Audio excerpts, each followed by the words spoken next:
کوشش یہ کریں کہ آپ چاہیں تو ایک کیلنڈر بنا لیں، ہر نماز 5 نمازیں آپ کو ویسے ہی پڑھنی ہیں.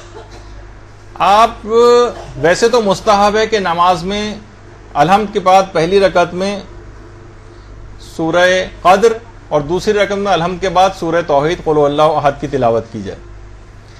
لیکن ویسے تو یہ ہے کہ یا تو سورہ قل اللہ احد اور سورہ قدر، جس میں ہماری الگ کچھ باتیں بعد میں ہوں گی. لیکن کچھ خاص فوائد کے سورے ایسے ہیں کہ وہ آپ الگ الگ نمازوں میں کوشش کر کے پڑھنے کی عادت ڈالیں. دیکھیں ایک تو علماء نے جب خضوع جب نماز کی بات آئے گی تو اس کے اندر ایک طریقہ یہ بھی ہے کہ دیکھیے جو آپ چیزیں آپ کی زبان پر ہمیشہ سے رائج ہو جاتی ہیں نا، پھر آپ کی توجہ کم ہو جاتی. آپ اگر سورے بدل کے نمازوں میں پڑھیں گی نا تو آپ پہلے سے ارادہ کر کے پڑھیں گی. آج مجھے نماز کو شروع کرنے سے پہلے تیاری میں چیز ہے کہ آپ ارادہ کریں آج الحمد کے بعد میں یہ والا سورے کا میں نے تعین کیا ہے، یعنی یہ والا سورہ میں پڑھوں گی، اور اس کے بعد پھر دوسری رکعت میں تو چلیں قل اللہ احد. لیکن اسی طرح سے 5 نمازوں میں 5 الگ الگ سورے بھی پہلی رکعت میں آپ پڑھ سکتی ہیں. اچھا اس کا یہ کیوں ہم کر رہے ہیں؟ کچھ سوروں کے خاص الخاص فائدے ایسے ہیں جن کو بھی انسان کو حاصل کرنا چاہیے. مثلا کوئی شخص اپنی زندگی کو دیکھتے ہیں میں تو بہت ہی بد نصیب آدمی، تو وہ روایتوں میں یہ چیز آئی ہے کہ اگر کوئی شخص اپنی واجب اور مستحب نمازوں میں سورہ کافرون کی تلاوت کرے قل یا ایھا الکافرون، تو اگر بد نصیب بھی ہوگا تو وہ خوش نصیب ہو جائے گا. یہ فائدہ کیوں نہیں لیتے؟ بہت ایک خاتون تھی انتہائی پریشان، یعنی اس کی اپنی ازدواجی زندگی بہت، جیسے وہ کہتی تھی کہ میں انتہائی بدقسمتی کی زندگی گزار رہی. جب اس کو یہ والی بات پتہ چلی اس نے نماز میں سورہ کافرون شروع کی، اب معلوم چلا کہ اس کی زندگی بہت بہتری آ گئی ہے اور وہ تمام مسائل اس کے حل ہوتے چلے گئے. کچھ خواتین نے اپنا ذاتی ایکسپیرینس بھی بتایا. تو آپ باقاعدہ کہ مقرر کر لیں کہ آج میں سورہ کافرون پڑھوں گی.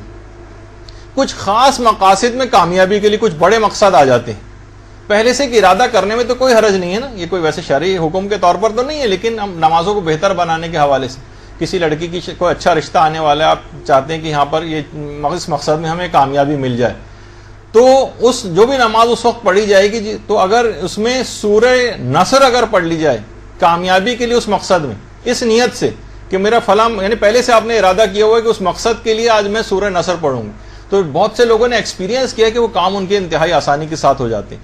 خاص طور پر آج کل کے زمانے میں اپنے دشمنوں کے اوپر فتح و نصرت حاصل کرنے کے لیے سورہ نصر کی بھی بڑی تاکید ہے. دشمنوں پر کامیابی. دیکھیں نمازوں کو بہتر سے بہتر بنانا ہے نا، ہم ایک سورہ پڑھتے ہیں، ایک سورہ پڑھنے کا ثواب ملتا ہے نماز میں. نماز میں ایک سورہ ایسا ہے کہ اس کو پڑھنا پورے قرآن کا ثواب ایک نماز میں پڑھنے میں دلواتا ہے. اور پیغمبر اسلام نے جو جملہ ارشاد فرمایا ہے اور تفسیر برہان میں آیا ہے وہ ہے سورہ والعادیات کا پڑھنا.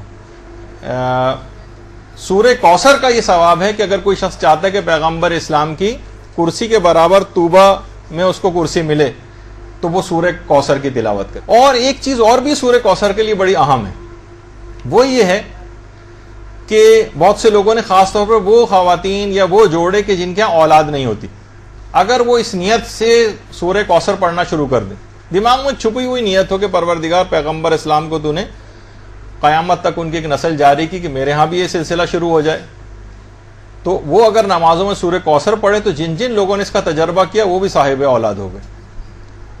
اور اس کے بعد جیسے یہ جو بھی میں نے سورہ والعادیات کا آپ کو بتایا کہ اسے پورے قرآن پڑھنے کا اس کو ثواب ملے گا. تفسیر برہان میں یہ بات لکھی ہوئی ہے صرف ایک سورہ کو پڑھنے سے. اچھا اسی طریقے سے اگر کوئی شخص اپنے آپ نے لسٹ بنائی ہوئی اس میں سورہ تکاثر بھی ہے، اس کے متعلق بھی ملتا ہے کہ 100 شہیدوں کے برابر ثواب اس کو دیا جاتا ہے جو نمازوں میں سورہ تکاثر پڑھتا. ایک شہید کا ثواب، سوچیے 100 شہیدوں کا ثواب. کتنا ہم ڈرتے ہیں کہ قیامت میں ہمارے ساتھ کیا ہوگا، کتنا ہمارا محاسبہ ہوگا. باقاعدہ ہمارے چھٹے امام جعفر صادق علیہ الصلوۃ والسلام نے بات صلی اللہ علیہ وسلم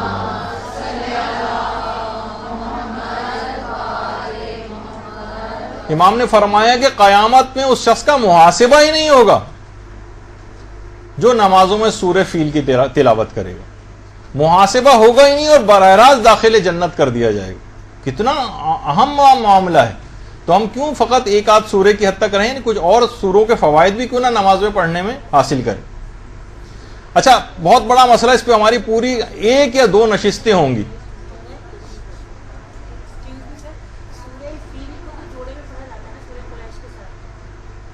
جی ہاں وہ جی بالکل وہ میں مسائل کی طرف نہیں جا رہا. مسائل تو اپنی جگہ پہ جب ہم قرات وغیرہ کے مسائل شروع کریں گے اس میں تفصیل آئے گی. ابھی تو میں بلکہ ایک صرف فائدہ بتا رہا ہوں کہ تاکہ آپ کے دماغ میں صرف یہ رہے, ایک صرف فائدہ بتاتا جا رہا ہوں, ورنہ تو اور بھی بے شمار اس کے فائدے, کوئی ایک فائدہ تو نہیں. تو یہ ابھی میں یہ بتا رہا تھا کہ اگر کوئی شخص نمازوں کو قبول کروانا چاہے اپنی, کتنا بڑا مسئلہ ہے قبولیت نماز پہ. ہماری کم سے کم 2 نشستیں ہوں گی نمازوں کا جب مسائل کو مکمل کریں گے کہ کون سے طریقے ایسے جس سے ہم نمازوں کو قبول کروائیں. تو ہمارے 5ویں امام یہ جملہ ارشاد فرماتے ہیں, اللہم صلی علی محمد و علی محمد, کہ جو شخص یہ چاہتا ہے کہ اس کے نماز اور روزے قبول کر لیے جائیں, اسے چاہیے کہ وہ نماز میں سورہ ماعون کی تلاوت کرے. ارائیت الذی یکذب بالدین, سورہ ماعون کی تلاوت, اس کے نمازیں بھی ساری قبول ہو جائیں گی اور روزے بھی تمام پروردگار عالم قبول کر لے. یہ کتنا زبردست ثواب اور فائدہ ہے. یہ تو آپ کو باقاعدہ کچھ سورے صرف 2-1 کتنی نامناسب بات ہے کہ سوائے آسان 2-3-4 سوروں کے صاحبان ایمان کو کچھ سورے یاد نہیں. اتنے چھوٹے چھوٹے سورے, ان کو تو زبانی یاد ہونا چاہیے. اچھا, اسی طرح سے 2 سورے ایسے ہیں کہ خود ام سلمہ جو پیغمبر اسلام کی زوجہ, وہ فرماتی کہ پیغمبر فرماتے تھے کہ 2 سورے ایسے ہیں جو خدا کے نزدیک محبوب ترین ہیں, ان کو بھی نمازوں میں ہمیں چاہیے کہ ہم پڑھیں, اور وہ ہے سورہ ناس اور سورہ فلق. یہ 2 سورے ایسے ہیں کہ خود ام سلمہ فرماتی ہے پیغمبر یہ فرماتے تھے کہ محبوب ترین سورے ہیں پروردگار کے. تو پروردگاری کی نماز پڑھیں اور اس میں اس کے محبوب ترین سورے پڑھیں گے تو سوچئے کتنا ثواب ملے گا. ناس اور سورہ فلق. اور اس کے علاوہ مثلا ہر شخص جنت میں جانا چاہتا ہے. ہمارے 6 امام یہ بات بیان فرماتے ہیں کہ اللہم صلی علی محمد و علی محمد,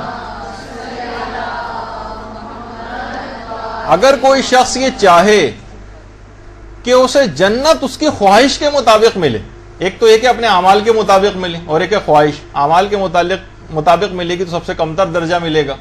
خواہش کے مطابق ملے گی تو خواہش کیا ہوگی, ہمارے جوار محمد و آل محمد میں ہمارا مقام ملے ہمیں. تو پیغمبر 6 امام یہ بات بیان فرماتے ہیں کہ اگر کوئی شخص چاہتا ہے اسے خواہش کے مطابق جنت ملے تو اسے نمازوں میں سورہ والتین والزیتون کی تلاوت کرنی چاہیے. کتنے مختصر سے چھوٹے سے سورے ہیں جو اتنے ثواب اور فائدے دلوانے والے. اچھا, اب کتنی ہماری کوشش یہ ہوتی ہے, ہم دعائیں کرتے ہیں ہمیں پیغمبر اسلام کی شفاعت ملے, معصومین کی شفاعت ہمیں ملے. تفسیر برہان میں ہے کہ ایک سورہ ایسا ہے کہ اگر اس کی تلاوت کر دی جائے تو قیامت میں پیغمبر اسلام پر اس کی شفاعت واجب ہو جاتی, واجب, اور وہ ہے سورہ والضحیٰ. پیغمبر اسلام پر اس کی شفاعت واجب ہو جاتی جو نمازوں میں سورہ والضحیٰ کی تلاوت کرتا ہے. تو اس سے آپ اندازہ لگائیں کتنی, یعنی پیغمبر پر شفاعت واجب ہو جائے گی. ایک تو ہے کہ ہم دعا کریں, وہ تو پیغمبر کریں نہ کریں وہ ایک اختیار ان کے پاس ہے, لیکن یہاں تک یہ تفسیر برہان کے اندر باقاعدہ اس کا یہ فائدہ بتایا گیا. اور ظاہر ہے کہ سب طالب علم بھی ہیں, بچوں کو بھی خاص طور پر والدین کو چاہیے کہ ان سے کہیں کہ وہ نمازوں میں اگر سورہ والشمس کی تلاوت کریں, سورہ والشمس کی, تو ایک تو اس کو توفیقات کے خزانے ملتے ہیں جو بھی سورہ والشمس کی تلاوت کرتا ہے, اور اس کا حافظہ بڑا قوی ہو جاتا ہے. تو طالب علم خاص طور پر بچوں کو والدین کو سکھانا چاہیے کہ نماز میں سورہ والشمس پڑھیں تاکہ ان کی میموری اور حافظہ بڑھتا چلے, پڑھائی میں بھی اچھے ہو جائیں گے.